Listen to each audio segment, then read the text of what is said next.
As everybody knows, the 10th anniversary of Katrina is up and coming.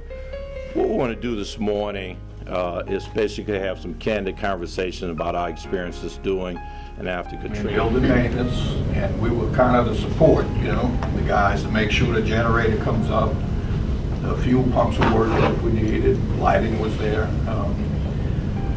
It was a heavy task. We were mainly here to secure everything down from any wind damage, any rain damage, anything that may fly around.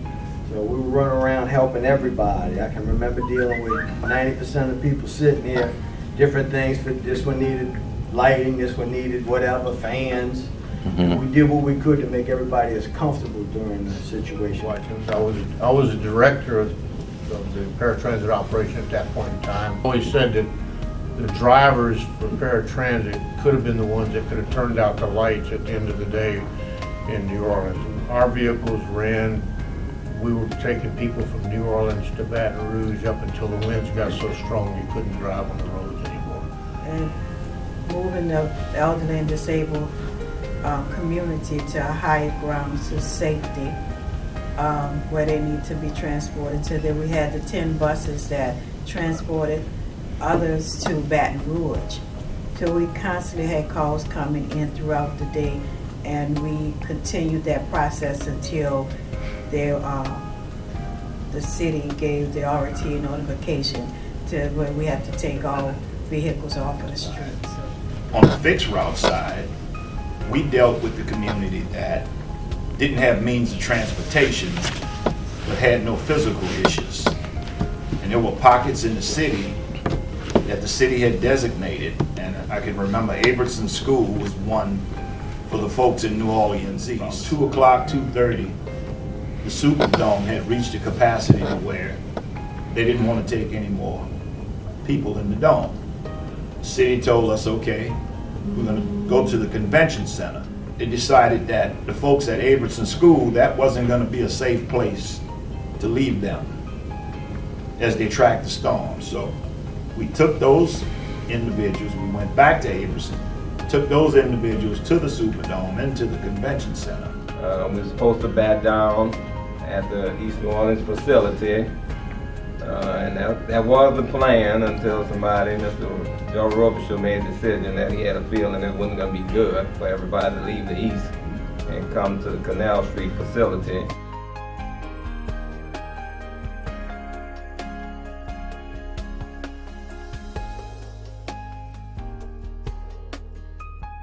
We had approximately 300 people in the building. Operators who were out running service. We had maintenance. We had administrative employees, including family members.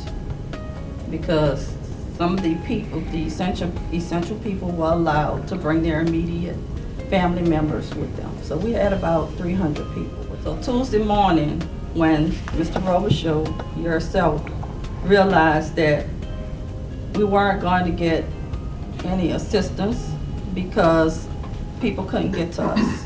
There was too much water. That's when the plan went into effect to evacuate all the employees out of the building.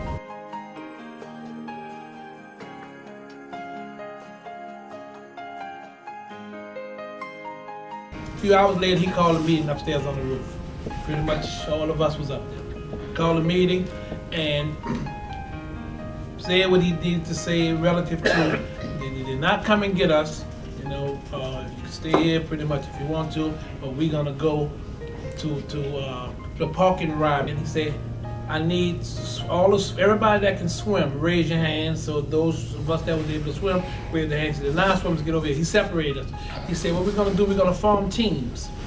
He said, we're gonna form teams to evacuate. Lo and behold, we see Claire Jupiter, who's now a judge, in a boat with her husband, and they are heading riverbound down Canal Street. So we waving at them and, being friendly, so to speak. And then Mark asked them if they could stop. So Mark went downstairs and had a conversation with them and convinced Claire and her husband to take he and 1 or 2 other people back to his brother's house, which was the opposite direction in which they were traveling. So they could have very easily said, hey, we going in the opposite direction. But they graciously agreed to turn their boat around and take Mark and a couple of people. We started putting people on a Broad Street overpass, like, you know, from about 4 in the afternoon. And can you imagine? I mean, this is a big flat boat with a big 150 motor on it, and we just zooming down Broad Street. So just give you an idea of how much water there was.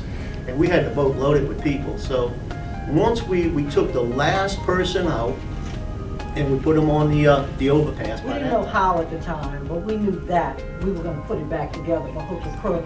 And what we knew was we needed resources and we needed our employees. And if we could get the resources and we could have contact lists for our employees, somehow we believed, like Jacques said, we had faith that we could make it work. You just had people, everybody brought their talents to the table.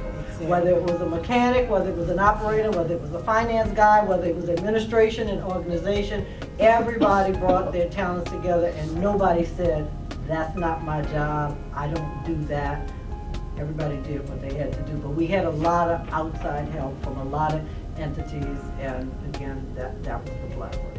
We entered into a FEMA-funded contract with the Federal Transit Administration to provide services, supplemental services to the Baton Rouge area that was inundated with about 100,000 of us New Orleanians they didn't have the amount of service to provide service to everybody. So we had the contract for the supplemental service, and we had the contract to provide services in New Orleans. One thing we do know, that y'all know what y'all do. That lady told me and Larry Dixon that standing up, that lady from FEMA. So that's why they didn't kind of like stay there every day. Right. They sit back and watch everybody did what they were doing. They're using their expertise and did it well. And I watched my leaders dug down in the trenches with us, and that was a good feeling. And we all would just surviving, and nobody, like she said, nobody was complaining. Everybody was just doing their thing. I like to thank each and everybody for the experience I had with you all, and I would do it again. I would do it again.